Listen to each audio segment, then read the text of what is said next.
অবশ্যই অনেকদিন পরে কোঅপের ইলেকশন হচ্ছে, এটা আমাদের জন্য একটা বিরাট ব্যাপার। খেলোয়াড়দের জন্য, যারা কারেন্ট প্লেয়ার, ফরমাল প্লেয়ার। এবার ইলেকশন থেকে সবচেয়ে বড় জিনিস, সবাই একসাথে একটা জায়গায় একটা প্ল্যাটফর্মে আসবো, সবার সাথে সবার দেখা হবে, ফরমাল প্লেয়ার এবং কারেন্ট প্লেয়ার। এটাই সবচেয়ে বড় পাওয়া। তারপরে ইলেকশন কী হচ্ছে এটা বড় জিনিস না, আমরা সবাই সম্মিলিতভাবে এই কোঅপকে আবার সুন্দরভাবে দাঁড়া করানোর প্রচেষ্টায় আছি। এবং আমি আশা করছি যে যারাই পরিচালনা কমিটিতে আছেন, সভাপতি হবে, অনেকে তো ইলেক্টেড হয়ে গেছে অলরেডি, তো সব কিছু মিলে আমি বলবো যে সবাই সম্মিলিতভাবে একটা ভালো একটা অর্গানাইজেশন হিসেবে গড়ে উঠবে এটা। ভাই, একটা নিউজ আছে সকালে দেখলাম আসলে যে আপনি বিসিবি নির্বাচন করতে চান, এটা আসলে কতটা সত্য? এবং আপনি এটা চিন্তাভাবনা তো আগে থেকে করে রেখেছিলাম। তো আমাদের এখন কিছু জিনিস আছে যে ফর্মার ক্যাপ্টেনদের একটা বার আছে ক্যাটাগরি সি, তো এই জায়গাটায় এখনও জানি না কতটুকু কী হবে। তারপর চিন্তাভাবনা পজিটিভ নিয়ে রেখেছি, আশা করছি যদি সব কিছু ঠিকঠাক থাকে তাহলে অবশ্যই করব। আপনি বাংলাদেশের হয়ে খেলেছেন এবং দীর্ঘদিন আসলে বহু নির্বাচনী ভূমিকায় ছিলেন, আসলে মানে সব কিছু ঠিকঠাক আর নির্বাচন করছে এত এমন করে ভেবে নিতেই পারে যে সব আপনার পক্ষে যায় বা সব কিছু ঠিকঠাক থাকে। আপনি দেখেন, এটা এমন একটা জায়গা, এখানে অনেক যোগ্য লোকও কিন্তু আসতে পারে না, এমন একটা জায়গা। তো এখানে ক্রিকেটের সাথে ক্রিকেটের স্বার্থে কাজ করাটা এটা কিন্তু অনেক অনেক বিরাট ব্যাপার। এবং সুযোগ পেলে যেখানে যে সুযোগটা আসবে ওটা কাজে লাগানোর চেষ্টা করব। তো এখন কিছু বলতে পারছি না, হয়তো আগামী 2-1 দিনের মধ্যে পরিষ্কারভাবে বলতে পারবো যে কী করতে যাচ্ছে। কালকে কোয়াবে নির্বাচন আসলে সবার মধ্যে এক্সাইটমেন্ট দেখছেন, কিন্তু অনেকদিন পরে সভাপতি নির্বাচনও হচ্ছে। এক্সাইটমেন্ট থেকেও আমি বলবো যে এখানে আরেকটা জিনিস কাজ করছে, যেটা আমাদের একত্রিত হওয়া সবাই একসাথে, এটা সবচেয়ে বেশি কাজ করছে। আমি মনে করি যে এখানে এই প্ল্যাটফর্মে সবাই যখন ফরমাল প্লেয়ার এবং কারেন্ট প্লেয়াররা একসাথে আসবে, এখানে ক্রিকেটের জন্য আরও কিছু ইতিবাচক দিক আমরা দেখতে পারবো। পুরো গোল সেট করেছেন কিনা যদি বিসিবিতে নির্বাচিত হন, মানে কীরকম নির্বাচিত হলে আপনি পুরো গোল সেট করেছেন এরকম কোনো চিন্তা ভাবনা, কারণ আমি তো অনেক দিন ধরে বিসিবির সাথে সম্পৃক্ত আছি এবং এখানে কী কাজ করতে হবে, কোন জায়গাটায় উন্নয়নের কাজ আছে, কোন জায়গাটায় আরও বেশি কাজ করতে হবে, এটা সবই জানা আছে আমার।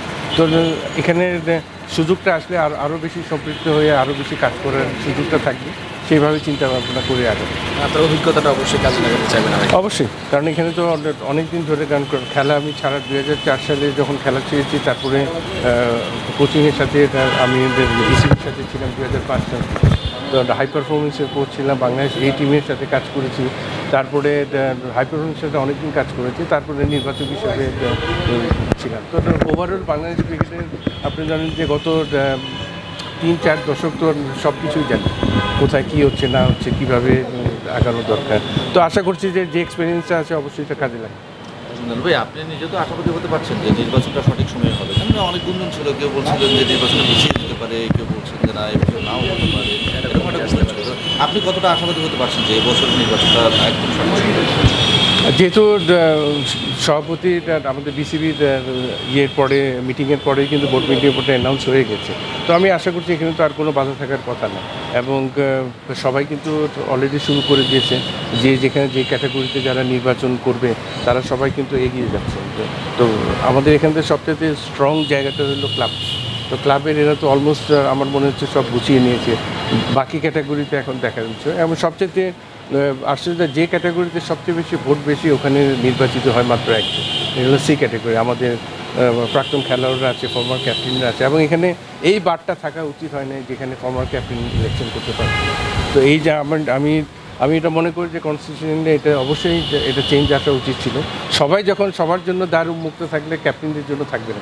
কিন্তু এই বিষয়ে তো কাউকে ভোকাল হতে দেখা যায়নি, অতীতেও দেখা যায়নি, মানে প্রকাশ্য ওইভাবে এরকম গুঞ্জন শুনি আমরা যে এই একটা বার সেট করে রাখছে, স্পিড ব্রেকার লাইক দ্যাট, যে ফর্মাল ক্রিকেটাররা তারা আসলে দেওয়া হতে পারে না। এইটা আসলে এতদিন কেন এটা নিয়ে কথা? এটা দেখেন, প্রতিটা এজিএমে কিন্তু এটা নিয়ে অবশ্যই বলা হয়েছে, এবং এটা ভালোভাবে বলা হয়েছে। প্রতিটা এজিএমের একটা জিনিস ছিল, এটা আমরা দেখছি আগামী এজিএমে উঠাই দেবো, এই আশ্বাসেই কিন্তু চলছিল। তো সুতরাং গতবার এজিএমের পরে, ইলেকশনের পরে আর কিন্তু এজিএম হয় না, ইজিএমও হয় না। তো সুতরাং এটা নিয়ে কোনো আলোচনা হয় না, যেহেতু এবারও জানি না কী হবে, কনস্টিটিউশন তো চেঞ্জ হচ্ছে কি না, কারণ কোনো কিছুই আমাদের কাছে পরিষ্কার না। তো আমার মনে হয় এই বারটা থাকা উচিত না, যেহেতু সবার জন্য যদি উন্মুক্ত থাকে তাহলে ফর্মার ক্যাপ্টেনদের কেন ইলেকশন করতে পারবে। প্রেসিডেন্টও তো ফর্মার ক্যাপ্টেন, তার সাথে কি এ ব্যাপারে আসলে কথা হয়েছে কি না যে এই বারটা আসলে থাকা উচিত উচিত না? তারপরে হ্যাঁ, অবশ্যই কথা হয়েছে এখানে, ওনার সাথে কথা হয়েছে, তারপরে মাহবুব আনবের সাথেও কথা হয়েছে আমার। তো আমি অনেকজনের সাথে এই ব্যাপারে ডিসকাস করছি যে কনস্টিটিউশন চেঞ্জ হচ্ছে না। প্রেসিডেন্টের কথা হচ্ছে, সে আশ্বাস দিয়েছে এটা নিয়ে আলোচনা করবে। নানু ভাই, তামিম ইকবালের কথা শোনা যাচ্ছে বিসিবি নির্বাচনে, তো সে যদি আসে তাকে আপনারা হেল্প করবেন নাকি, এবং এটা কতটা ইতিবাচক হয়ে গেছে? এখন যদি আমি কিভাবে আসবো এটা তো আমি আগে জানি না।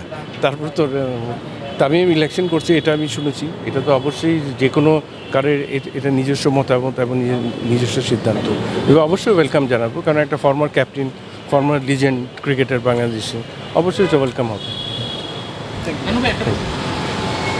এখন যারা বর্তমানে ন্যাশনাল টিমে ক্রিকেটার যারা আছেন, আপনি নির্বাচক থাকাকালীন অবস্থায় তারা অধিকাংশ প্লেয়ার আসছে, তো অ্যাজ এ এক্স নির্বাচক হিসেবে এখন যারা তখন যারা আসছিল নানান ধরনের এখন তাদের খেলা কেমন দেখতেছেন? আর সাবেক নির্বাচক এখন তো যে টিমটা আছে এটা তো সব খেলোয়াড় তো আমরা যখন প্যানেলে ছিলাম ওই আন্ডারেই ছিল। এখানে তো নতুন কাউকে আমি দেখছি না যে নতুন কেউ একদম নতুন কেউ খেলছে, তো সুতরাং এটা নিয়ে তো সব খেলোয়াড়ই তো আমাদের, এবং নতুন যে ঢুকবে ও তো আমাদের খেলোয়াড়। তো সুতরাং এখন টিম ভালো খেলছে, ধারাবাহিকভাবে ভালো যাচ্ছে, এটা আমরা আরও ভালো খেলুক এটা চাই, এশিয়া কাপটা ভালো ক্রিকেট দেখতে চাই।